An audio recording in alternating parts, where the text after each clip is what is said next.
Well, folks, in a crazy game with a crazy finish in Knoxville, Tennessee over the weekend, Bama taking the first loss of the 2022 season, falling to the Volunteers 49 to 52. But what did we learn from all of this? And you're rocking and rolling right now with the Bama Elite Podcast Touchdown, Alabama Magazine, with the three biggest men in the room here. We got Justin Smith, the lead scouting and recruiting analyst for TDA, who was at the game in Knoxville. We got Patrick Dow, breaking news reporter for TDA. Yours truly, Stephen M. Smith of Touchdown Alabama Magazine. And before we get into what everybody wants to talk about, people get in the chat line right now. Get your conversations going, your thoughts going, your dialogue going. It's right here on YouTube. And as always, if you can't catch us here, the Bama Elite, every Thursday and Sunday,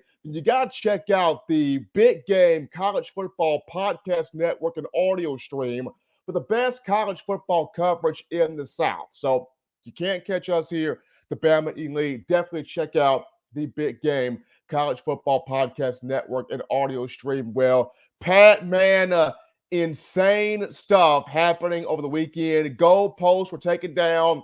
Tennessee got fined. They don't care. They beat Bama for the first time in 16 tries. But, Pat, how you feeling the day after? I'm doing good. It was a really crazy weekend of college football in general, and that was, Tennessee getting that win, the first win against Alabama for the first time since, I believe, 2006 was the real headliner. And look, the game, there was a lot of fireworks throughout the game, and there's obviously a lot to talk about stemming from it. Absolutely, man. Justin, you were there at Knoxville. You were there at Neyland Stadium. You saw all the craziness unfold and your first time covering a game on the road for us here at TDA. I mean, what did you take in? How did you feel the day after all of this happened? Yeah, it definitely was a great game, great environment for any college football fan. I think that is something definitely worth seeing if you love college.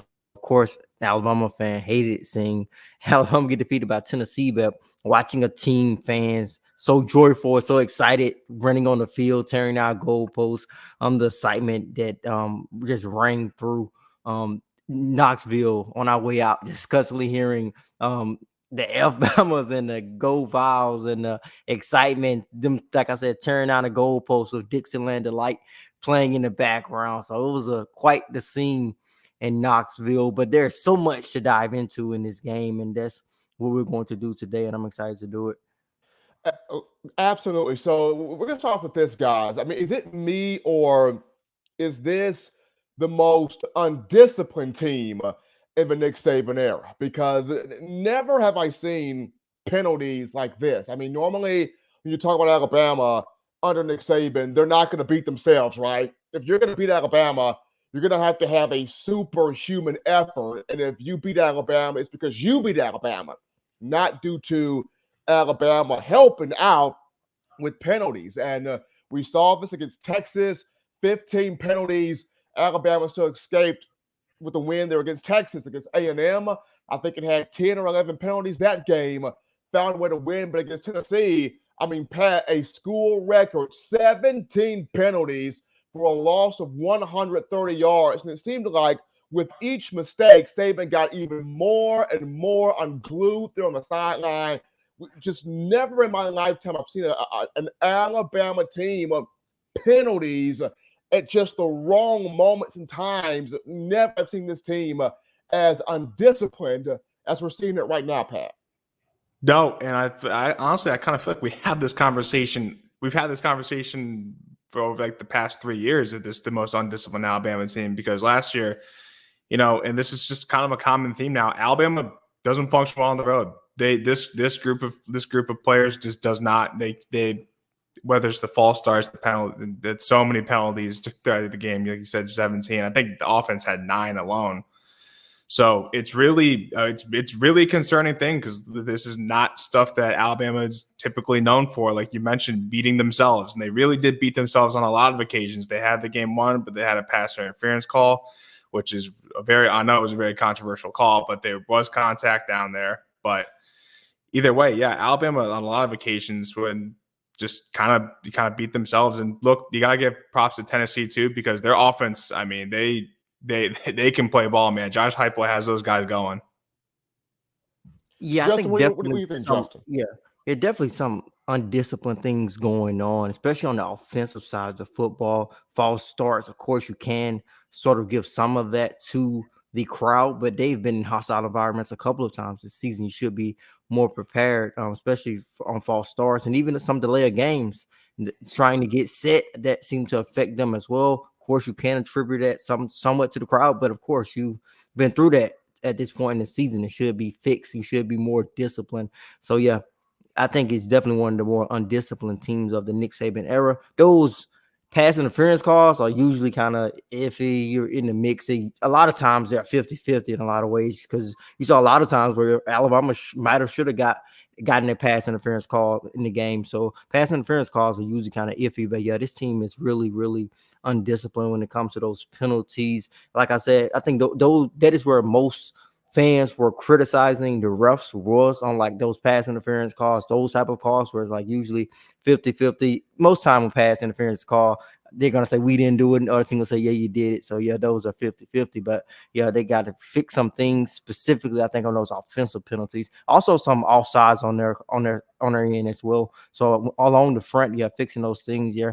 Very, very undisciplined. They know that they're undisciplined. They talk about how they want to fix it. Henry To'oTo'o talked about it after the game. Of course, Nick Saban is preaching it, but yeah, they have to definitely fix that because it stalled out some drives here in that particular game. I know a lot of people right now, Justin and Pat, would look at Nick Saban and go, call the SEC officiating crew. This is the worst officiated game in the years of football. And yes, there were calls that should have gone in the way of Alabama, favoring Alabama. But even before getting to that, guys, defensively for the Crimson Tide, and like you mentioned, Pat, give Josh Heupel credit. They had the perfect game plan going. Hendon Hooker played ball, but at the same time, and Justin, we talked about this on Thursday. You got to get pressure to Hendon Hooker. There was no pressure. There was absolutely no pressure whatsoever in the football game after you played Texas A&M, where you got to Haynes King several times. You affected him several times in the pocket.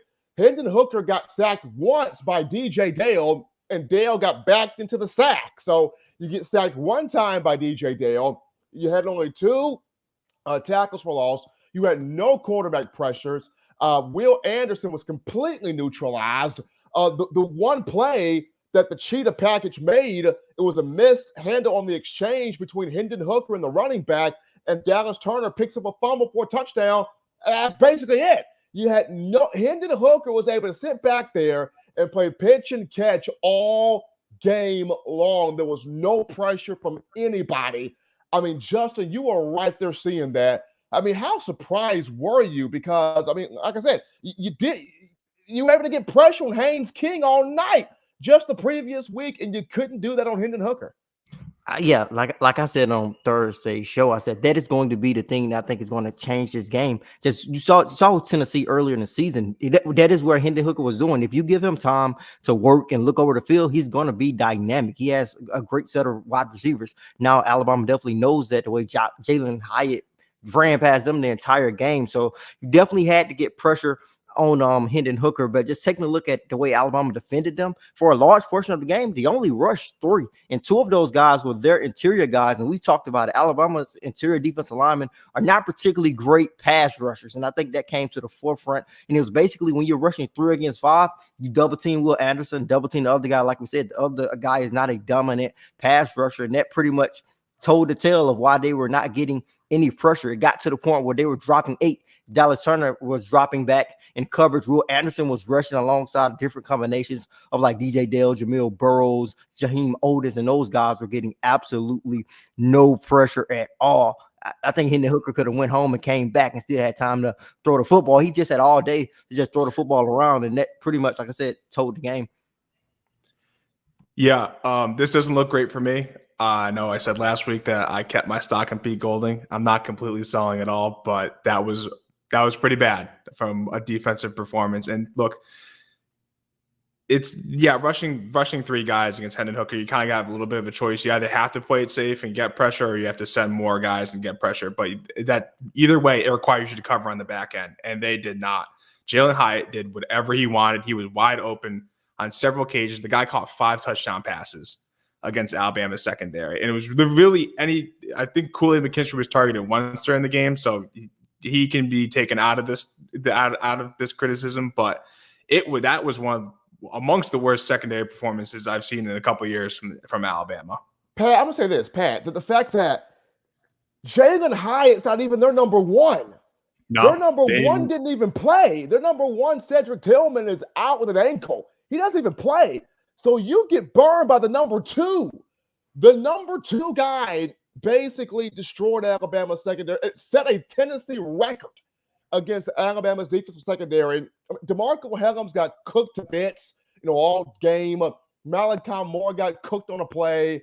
I mean, with the exception of Kool-Aid, because they didn't really go to his side, every other defensive back got taken to school. I didn't hear Jordan Battle's name get called all night long. I don't know what the deal was there, but not getting a push.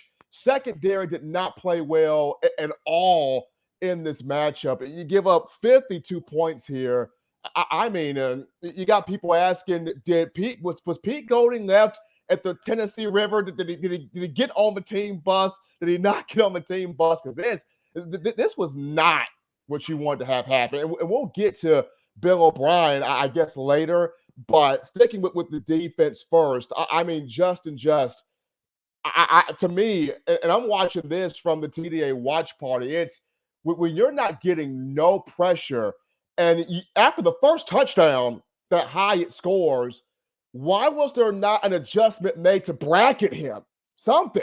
Because every time Tennessee had trip stacks, even to the right, even to the top or the bottom, Jalen Hyatt was in the slot every single time. They did that to match him up either with DeMarco Hellams or Malachi Moore. And Justin, you and I talked about it. When a receiver is even, he's leaving the defensive back. And several times he got even with DeMarco Hellams, and Hellams is on the ground like, I can't catch this cat. So why was there not an adjustment made after the first hookup between Hendon Hooker and Jalen Hyatt? Well, you'll have to ask Pete Golden why wasn't an adjustment made. But yeah, just taking a look at that, like you said, that first score, he basically split DeMarco Hellams and Brian Branch. Seemed to be miscommunication. I think that's simply what it was. And again, Josh Heupel had a great game plan, and that was one of those plays where the game plan really came into effect. It was early in the game, so you know he was sticking to a script. I'm pretty sure he had that play already drawn up weeks before this matchup. So he put it out there. Saw DeMarco Hellams, like I said, miscommunication. Branch seemed to be covering grass at one point during that play, and Hellams seemed to be not even on top of Hyatt on that play. It was like more so center field on that particular play at the snap. Then he went under, seemed to react to a guy going underneath, and he went underneath, and Brian Branch, like I said, was covering straight grass, and the guy Hyatt ran right in between him and Hellams. So I think that was miscommunication. But the other time, it was simply Hyatt getting past Malachi Moore, getting past DeMarco Hellams, burning them, and simply just burning them. Burnt toast out there. It was horrible. It was a really, really horrible coverage. But again, as a safety, like with a guy like Hyatt, those guys do not have the same level of speed that he has. So like you said, Steven, once he got even, he was pretty much gone and creating separation down the field. I think he made Malachi Moore run into Terrion Arnold when he got free against Malachi. And basically it was simply Malachi did not turn and run fast enough. He already has a step on you. He's already has that running start. You didn't open up fast enough, and he quickly ran by. He just simply got beat. The safety just simply got beat on those particular plays, Hyatt's biggest plays. Doesn't this feel like the Texas A&M game from last year all over again? It's the same type of year. I was just about to say that, but continue your point, Pat. Yeah, no, it's literally the same type of year, the middle of the season. Alabama's, ranked really high. Everything's going great. And obviously I think this Tennessee team is better offensively than Texas A&M was last season. I know Zach Calzada just had an unbelievable game, but this Tennessee team's real. But it just seems like the same kinds of issues popped right back up in the same type of year. I remember in that A&M game last year, Alabama had guys running into each other, coverage busts. It was really uncharacteristic stuff, and we're seeing the same stuff play out. We're seeing the same stuff play out again this year. So defense did not make adjustments whatsoever in the football game. Offensively, I will say this: Bryce Young played his heart out. Bryce Young played his heart out. I mean, was out there balling, keeping plays alive, extending plays, pulling Houdini acts, trying to give receivers every shot to get open. At one point, I'm just like, please, Bryce, just protect the ball. Bryce took a lot of unnecessary late hits. One should have been called for a 15-yard penalty, was not called, but Bryce Young was a soldier. That man was a flat-out soldier on the field, did everything he could to win the football game, Justin. And you could see the disappointment and the frustration there on Bryce's face, but that dude did everything he could out there. Yeah, Bryce was a magician in the pocket. That's the only way I can describe him. It was so amazing just to watch in person, because you would have swore that they were about to tackle him. Like they got him now. He's about to get sacked. Did a little shimmy. He does something with his shoulders almost. He does like a little shimmy. He basically gets past defensive linemen. So yeah, Bryce Young definitely looks special. I think that is why he is so special. I think the only criticism I will have of Bryce Young is the criticism that we have basically displayed throughout his time being a starter out at Alabama at the quarterback position, is him running the football. A lot of times he holds on to the football, and I think I saw it more so in person this time. He holds on to the football with a lot of green grass in front of him, and he waits so long until that green grass is basically gone because the defenders start collapsing on him. And if he decides to run a few seconds earlier, it can easily be a 3 to 4 yard gain instead of an incomplete or a difficult pass that he'll have to make. It works sometimes for him, and I think it is best for him probably to sort of do that to protect himself in the future so he's not taking as many hits. I'm pretty sure that plays a role in him not wanting to run the football as much, but it works. Like I think the Cameron Latu play when he scored a touchdown was one of those plays where it worked. So yeah, Bryce Young was who Bryce Young has consistently been. I think the biggest criticisms go to Pete Golding and Bill O'Brien. And to be honest, I haven't really hopped on either one of those guys in the past. But I think I think after this performance, they sort of deserve it in a way. I thought coming into the game, I said Pete Golding and Nick Saban have to come up with a game plan to get pressure on Hendon Hooker like they had all week. I was like, that is the deciding factor. It's easy to see on film. He's just sitting back on his spot working. And that is the type of games he has been having consistently. He's not going to turn the football over a lot. So I just thought they would have come up with a game plan to get pressure on the quarterback. And it seemed like they had no confidence in any game plan. Like I said, they stopped blitzing early on. They brought I think Brian Branch on a blitz early on. And I say a lot, I think Pete Golding blitzed more than people think. But this game, he wasn't blitzing anybody. He was dropping 8. Dallas Turner was not rushing as an outside linebacker a lot. I think former Alabama outside linebacker Terrell Lewis even pointed out the fact that Alabama's outside linebackers were dropping back. The best pass rushers were dropping back in that matchup. He said they were dropping back like they were playing in the Pac-12. So I'm really having problems with how they came up with the game plan to even try to put any pressure on Hendon Hooker, because they seem to just bail on it if they did have a game plan or a plan to slow down Hendon Hooker in Tennessee's offense. But on the offensive side of football, I think my biggest criticism for Bill O'Brien comes on that last drive. Like, how do you not try your best to set it up where that field goal determines overtime? You didn't run it a single time during that last series. You didn't run the football, did not force Tennessee to use those timeouts. In worst case scenario, you run the football 3 times, you do not pick up the first down.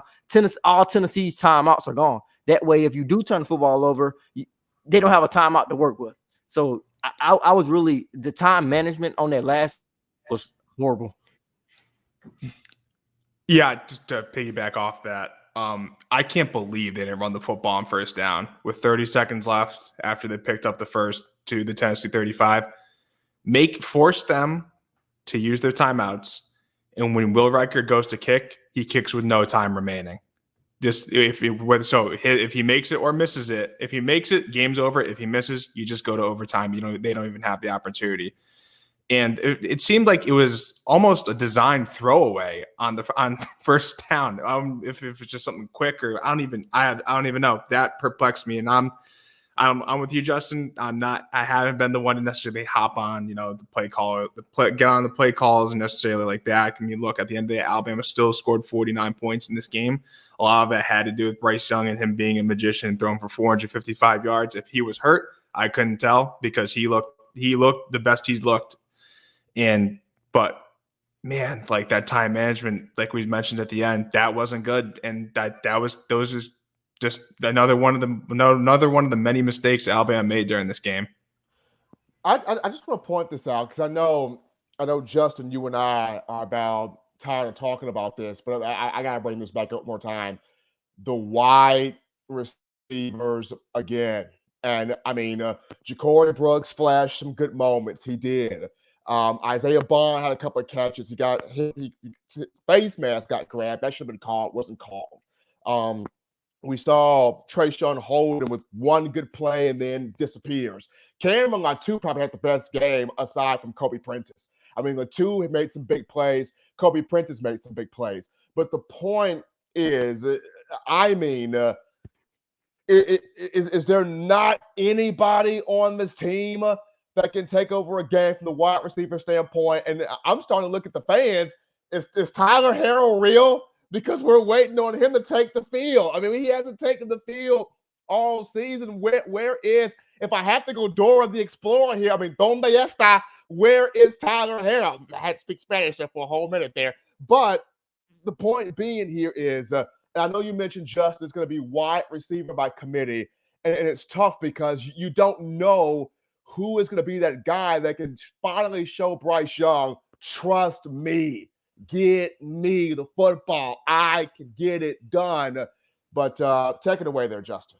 Yeah, at this point in the season, I don't think you can depend on a guy to be a number one guy. I think it's going to be wide receiver by committee here on out. I think if you go look at their Alabama stats, I think it's like 5 or 6 guys in the 200-yard range. I think Ja'Cory Brooks is a leading receiver with like 300 yards.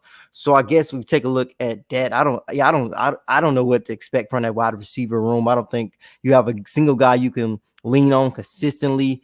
Ja'Cory Brooks came up in some very big moments. Prentice had some big moments. Everybody just flashed last game. So I don't think the biggest criticism relies on the offense, because 49 points, you win the football game. I think the biggest criticism should be point to that secondary, the defensive line, the defense as a whole, just taking a look at the way they defended Tennessee and just that game plan. I'm not sure what the game plan was to stop Tennessee, because as soon as Tennessee got momentum, they were moving the football really quickly. I think they scored in under 2 minutes on their first drive. And I don't know if you guys were able to see it on TV, but like once it got late in the game, Alabama's front seven was extremely tired. They were not even getting down in the stance anymore. I think I did see that a few times, Justin. I did see that. Yeah, he probably saw it when the play was going on. It's basically getting pushed around because they were dog tired because of Tennessee's tempo and how quickly they were snapping the football and how quickly they were moving up the football field. Yeah, so Alabama's defense just got whooped all day up and down the field with no let off, no get off. Couldn't stop anything. I don't know if they did anything right. The only shining bright spot they might have had was Deontay Lawson making a couple great tackles in space. Will Anderson, I know we talk about him a lot, most dominant player in college football, but a lot of times I think we've discussed it as well. There's been big moments where he doesn't make an impact, and this was one of those games. Again, they were only rushing 3, and a lot of times he was one of those 3 guys, 3 against 5. Tennessee does have a great offensive line, so they basically handled Will Anderson and silenced him for most of the game. And like we said about him as well, that's pretty much the only thing we've seen from him is his ability to be a great pass rusher and defend the run. If a team is able to pass the football, it really has no impact on the game, which is why Dallas Turner is dropping back in coverage. We'll never see Will Anderson drop back in coverage. Like it's the only criticism you really have of his game. So I think in terms of Will Anderson and Alabama coming up with a scheme to create some pressure on Hendon Hooker, because that's none of the reason why I had some confidence in the fact that Alabama could slow down Tennessee, because I said that is going to be the most important part of the game, them getting pressure on Hendon Hooker. I thought that they could come up with a game plan to get that pressure because that is what they did against Texas A&M. Saban spoke glowingly about it. We came up with this game plan to get Will Anderson an opportunity to get more pressure. So I thought they were going to come up with another game plan to go up against Tennessee. So yeah, there was a lot to there was a lot left to be desired in that matchup all across that defense side of football. And they have some big questions, some big problems that they need to fix. Yeah, like going back to the defensive game plan, like you just mentioned, the rushing just 3 guys, and yeah, Will Anderson was silenced because Alabama kind of made it easy on him. If you're going to rush Will Anderson, DJ Dale, and then anyone else it's Will Anderson and 2 other players who aren't known to be interior rushers or rushers in general. So who do you think is getting the double team? There's going to be a lot of attention over at Will Anderson to just neutralize him, and that's exactly what happened. Alabama's strongest suit so far on defense has been the pass rush and that cheetah package, and they used it a few times, but look, Tennessee was able to pick it up, and they have a good offensive line, and they just made things happen. I'll also say this, and I know you can't change this now, but this is why I've always been a proponent of. There are some coaches you just don't let walk out the door, and I've mentioned this quite a few times here. Whether that coach is a Kirby Smart, whether that coach is a Jeremy Pruitt, whether that coach is a Steve Sarkisian, whether that coach is a Scott Cochran from a motivational standpoint, whether that coach is a Mel Tucker who changed the Alabama secondary in one season, whether that coach is a Derek Ansley who continued what Mel Tucker did after he left. There are just some coaches that you don't let walk out the door because they bring the technique, they bring the energy, they meet you right where you at. And the coaches on staff, hate to say it, they're not meeting these guys right where they at and giving them what they truly need. I look at Charles Kelly, the safeties coach. He's not meeting these guys right where they at. I look at some of these other coaches. They're not meeting these guys right where they at. I think Eric Wolfer's done a pretty good job. He's growing. He'll continue to grow. Travaris Robinson, his impact will be felt as the years go. And then just looking at that, and Pat, I want to throw this to you. As much as Saban has control coaching the corners, is it time for even him to take a step back and just truly let Travaris Robinson coach these corners? That's a lot, especially after just one game, to tell the greatest coach in the history of college football, hey, don't do the thing that you do best. So I think that's a little bit much for right now, but I'll tell you what, something's got to change in terms of coaching the defensive backs, because teams that Alabama's going to play, this kind of, if they have national championship aspirations, they're going to play more good offenses. And look, Ole Miss is on the schedule. That's another hostile environment that they're going to go into with a high-powered offense. So it's not going to get any easier in terms of defending the pass, because they're only going to play better quarterbacks as the postseason comes around. Yeah, I'm with Pat on that. It's kind of hard to tell after one game to say that he needs to give up coaching defensive backs. But I will say this. Nick Saban is the greatest college football coach of all time. Give him his respect. He's earned it undoubtedly. No one is going to question that. But I do feel he has definitely escaped a lot of criticism from the way Alabama's defensive backs have played in the past, to be honest. Everyone talks about how hands-on he is with Alabama's cornerbacks, but it has been times, I think it almost is sort of a part of Alabama's dynasty. They have given up big passing plays to dynamic quarterbacks. It happens all the time. To beat Alabama, you have to have a good quarterback. That sort of is the statement a lot of people make. So I definitely feel he has escaped that criticism. I think Alabama secondary definitely has to fix some things communication wise, technique wise, because I feel though when guys are running by you, this technique, the guy is faster than you. You got to turn around. You got to start running before he gets there. Stay deep. You're the safety. No one gets behind you. That's like the simple baseline thing of it. So that is kind of yes. Definitely something to worry about if you are an Alabama fan when it comes to that secondary, because they simply just got burned and ran by. And to be honest, the secondary has consistently had problems this season against teams with dynamic wide receivers who can stretch the field. Texas, Xavier Worthy, Texas A&M, Evan Stewart this past game, Jalen Hyatt. So if a team has a dynamic wide receiver, Alabama secondary has struggled a lot this season with guys who can stretch the football field. So with that being said, I mean, does there need to be changes in who's playing in the secondary? I mean, does it need to be a switch of DeMarco Helms out, put somebody else at safety? Does there need to be a switch at corner? Does there need to be a switch at star? I mean, does Alabama need to start looking at changing some things, switching some guys around here in the secondary to get that improvement? Yeah. I'm not sure if he is going to make changes this late in the season, just based on our experience. Those guys there. So yeah, we have to wait and see if they will make some changes. But it looks simple to me a lot of the times in that particular matchup. Josh Heupel, like I said, did do some things really well that really impacted. He seemed to be picking on DeMarco Helms, because looking at Helms on film seems to do the thing that you don't want your safety to do a lot.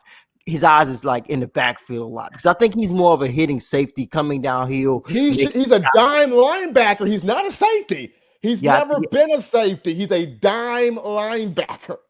Yeah, I think guys with that type of mentality who always want to make hits, I think because of that physicality that's in them, I think they just instinctively always want to come downhill as fast as possible. And I think that leads to your eyes being in the backfield. And I think that is exactly what Tennessee did. Of course, you said Jordan Battle. You didn't hear his name, because why would I go to Jordan Battle? I'm picking on this DeMarco Helms kid all game. His eyes going to be down in the backfield or underneath. Let's throw some misdirection. His eyes is going to follow it. He's going to follow it. And as soon as he follow it, Jalen Hyatt is going to run right by him. That seemed to just be how simple the game plan was. Let's try to distract him in some type of way with some different route combination. He's going to react to it, try to come down, and Jalen Hyatt is going to just run past him. He's going to just run past him all the way to the end zone. So yeah, that was something to definitely look at for Helms. I think he definitely still has to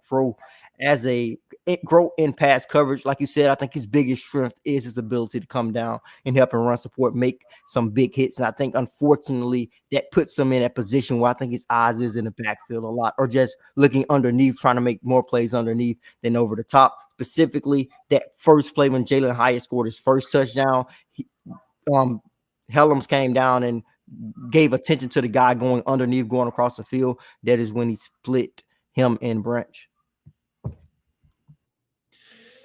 Yeah, so again, I'm with you again, Justin, in terms of I think it's a little late in the season to kind of switch guys up, but at the same time, like, it's not out of the realm of possibility. They have good guys. I know a lot of people bring up Eli Ricks. I mean, he's right there, and he's proven to be very talented player. The chat line pad is full of where's Ricks at? I mean, hey, at this rate, if Alabama keeps giving up all these deep touchdowns, you probably are going to see him get some sort of a shot here. But look, I think DeMarco Helms had a really rough game, and I think he has earned the right to try to correct these mistakes in practice and for the games to come. But look, they play Mississippi State next week. They only pass, so they better get their pass defense checked out pretty quickly here. Absolutely. When you take on Mike Leach and that air raid offense coming up this Saturday, upcoming here at Bryant-Denny. But before we get into continuing this and wrapping things up, our people at Prize Picks do an outstanding job with fantasy sports, giving us the entertainment in that regard. So, Justin, talk about our guys at Prize Picks and the awesome stuff that they got going on. Of course, Prize Picks is partnering with us. They are your daily fantasy app. Download the app. You can make a pick in less than 60 seconds. Of course, it is a projection daily fantasy app. You basically go on, you can use it to play along with NFL, NBA, college football, college basketball, women's college basketball, basically any sport that you are watching, you can play along with Prize Picks, us here as well, using our promo code BAMA100. Again, that promo code is BAMA100. You use that code, download Prize Picks, you get a 100% deposit match. You deposit $50, you get that $50 deposit match. Of course, when you use Prize Picks, you're basically projecting if a player will go over or under not over under, but you're projecting if you have more or less of his projected stats. Of course, when Alabama, for example, Bryce Young, 275 passing yard, he can be projected to go for more or less than that. Basically, put that pick in and get an opportunity to play along with us and our partners over at Prize Picks. Again, that promo code is BAMA100. Check those guys out right there. Prize Picks do a phenomenal job. Bama 100 there, that being the code. But guys, Saban told the team after the game, we didn't play well at all. We didn't execute at all. But all the dreams, goals, aspirations still in front of us in the sense of win out the remainder of the schedule, get to Atlanta for the SEC championship, and let the chips fall where they may. But even with that being said, things have to be fixed now. Coordinators, execution, players, stuff has to be fixed now. So as we go into this matchup here with Mississippi State this week, and then you got the bye week, you got LSU, Ole Miss, all of those right there. Justin, of the things that's got to be fixed now, what would be the top 3 on the list for you? I think discipline. They could definitely have to be more disciplined. That hurt the offense a lot, backed them up. I don't feel Tennessee's defense is spectacular. They were just dominating Alabama's offense or anything. Those penalties really helped them. So definitely have to be more disciplined. I think that is going to help them. Secondary, better communication. I think that is really going to help. Better technique. I think the secondary just has to redeem itself on moving forward. So that the secondary has to improve. And I think looking at that, their pass rush, we know it is elite, but I think teams are starting to adjust to it now. So on Alabama side of things, you may have to make some adjustments. So I'm moving forward. I'm looking forward to seeing what type of adjustments they will make when it comes to getting after guys who have great quarterbacks. So I think those probably are the 3 biggest things at the moment: being more disciplined, secondary, better communication, just better technique overall, trying to redeem themselves. Yeah, I'm with you on both of those, Justin. But just, man, really the discipline. You can't have 17 penalties, especially on the road. And it's just not, you're not going to win that way. It's just, and if you do, it's not going to happen very often. And again, the pass defense and the pass rush, I think part of it too is you got to still get a little more creative ways to get Will Anderson, Dallas Turner back there, get to the quarterback. They did a good job early in the year of creating pressure, but throughout the year, you just kind of always got to be making adjustments. And on the back end, they just need to get their stuff in order. And because if you can't defend the pass in this day in college football, you're going to be having more games that are in the 40s and 50s, and that's a dangerous way to go about your season. I agree with both of you guys on the adjustments. Number one has got to be more disciplined, but not just more disciplined. Somebody vocals when I start speaking. There's got to be like a come to Jesus meeting or something. Somebody vocal has to start opening up their mouths and talking. And I understand the leadership council. You've got Bryce Young, cool, calm, collected guy, not extremely vocal, kind of leads by example. Will Anderson, leads by example. I don't know what he's like in the locker room.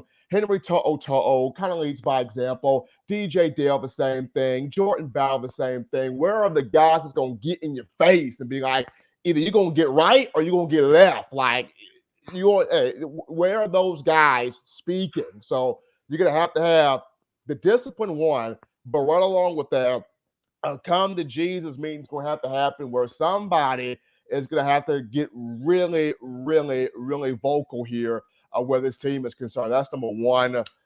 Number two, definitely the pass rush and the pass defense. That's got to get straightened up also. You got to get pressure to the quarterback. You got to affect the passing game in multiple ways. One, you got to affect the passing game.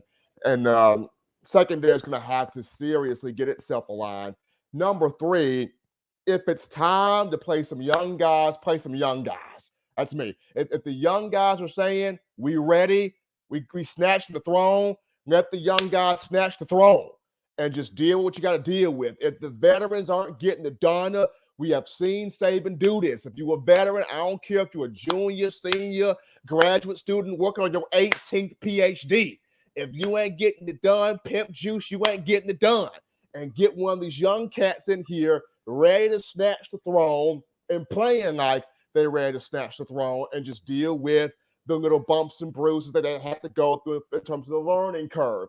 But that's just me. That's just how I feel about it. I agree with both of you guys have said. I just wanted to add, you got to get some vocal people in here. And if there's a young player ready to ball, get the young guy in there. Yeah, in terms of the vocal leader, I would expect it to be Will Anderson because he does seem to be the most vocal out of the leadership group. And looking at last year when they dropped the game to Texas A&M, he was one of those guys, even though he was a sophomore, kind of stepping up and becoming more of a leader. So maybe this is just kicks off the next progression in his leadership of the team. And look, yeah, but you're right. Someone does have to step up, and you're going to look at guys like Will Anderson and others like Henry To'oTo'o to kind of rally the troops on defense and get things straight. Yeah, I think on the defense side of football, yeah, they definitely have to find some answers somewhere. I think To'oTo'o may be more of a vocal leader simply because of the fact that he does get the defense set. So I think he could be one of those guys. But on the defense side of football, they have to have some guys that are going to step up and make a difference against teams like that. Because, like I said, Josh Heupel did run it was a great offensive scheme, but a lot of those things was pretty simple. Simply just got ran by. It wasn't anything crazy. You just simply got beat. So yeah, it's kind of. I think that probably was the most frustrating thing about Alabama fans watching it and seeing Alabama being sort of uncharacteristically for this season because this defense has been growing and on paper they're one of the best defenses in the country. So I thought maybe they could impact the pass game by getting some pressure on Hendon Hooker. So I think as a whole definitely have to find themselves and have probably some deep heart discussions. This is an interesting thought here before we wrap up. This comes from WJW Willow here, and he writes in, doesn't it seem Bama was better with game managers at quarterback, one juggernaut at each skill position, whether that would be Ingram, Mark Ingram, or Julio Jones, etc., versus a gaggle of five-star prima donnas? Something is off across the board. Well, WJW makes an intriguing point there. In the earlier years of Nick Saban, there were a lot of those three-star guys. You had 4 and 5 stars, but a lot of it was those three-star guys that came from that came from nothing. It was like some got to give. Like we're gonna make some shake here and build this program. But I think it was also just the coaches there. I know Scott Cochran's strength and conditioning was outdated, but he was a master motivator. Like he got your mind right every single week. You had guys like Burton Burns who got the running backs mind right every single week. You had guys like, your Kirby Smarts and your Jeremy Pruitts. Those guys had their hair on fire calling defense, and you fed off the energy that those guys had. So it was more than just the players. To me, it was the coaches that you had there were elite guys. And I, for one, I've stated, you could have one coordinator, one the decent coordinator, but the other guy has got to be on his game. You can't have two to decent coordinators. It's going to be a problem. If you're going to have one average guy, your other guy's got to be elite, or at the best of it, you got to have two elite guys. And for the first time, Alabama's looking at having two decent to coordinators, and you're seeing kind of the effects of that right now, which goes back to my first conversation. You just don't let high-profile coaches that know what they're doing, and you see that they know what they're doing, walk out the door there. But, folks, Alabama still controls its own destiny at the end of the day. They can't lose another game. They got to get things fixed, and they got to get things fixed right now. But this has been the Bama Elite Podcast, giving you the recap of what happened between Bama and Tennessee. Tennessee getting the 52-49 win.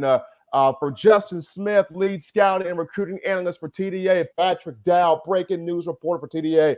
I'm yours truly, Stephen M. Smith. We will catch you again Thursday to break down Bama, Mississippi State, in the battle for Highway 82 matchup for this upcoming Saturday. But until next time, folks, it's been the Bama Elite.